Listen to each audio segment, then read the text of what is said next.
The land acknowledgement has been read before every city council meeting since 2022, but that could be cut back if some here have their way. When James Madison walks the shores of Mukilteo, he feels like he's in two different worlds.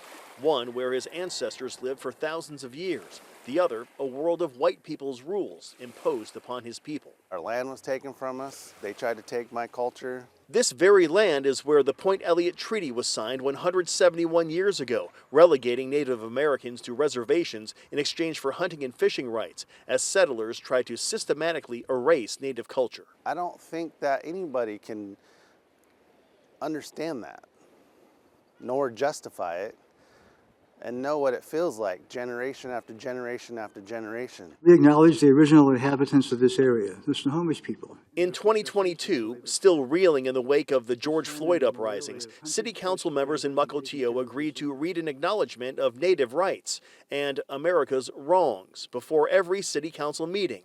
Now, some say that was a mistake. I think land statements are part of a broad movement to undermine America. Sharon Damoff is a vocal opponent of the acknowledgement, often speaking out at council meetings. Damoff says she has nothing against Native people, but she believes the acknowledgements are part of a political agenda to sow divisiveness. She'd like to limit the spoken acknowledgement to just one time per year, or perhaps quarterly. I want us to be friends now, flourish together, treat each other with respect. I think that we will get a lot further toward that goal than by continually looking back at something and saying, that was bad.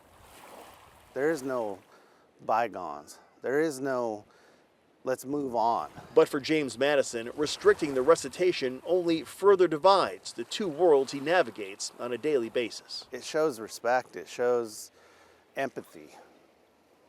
And I believe America right now needs a lot of empathy. Again, the council is not deciding whether to get rid of the land acknowledgement entirely, just to cut back the number of days per year it is recited. A final vote on this is expected at next Monday's council meeting.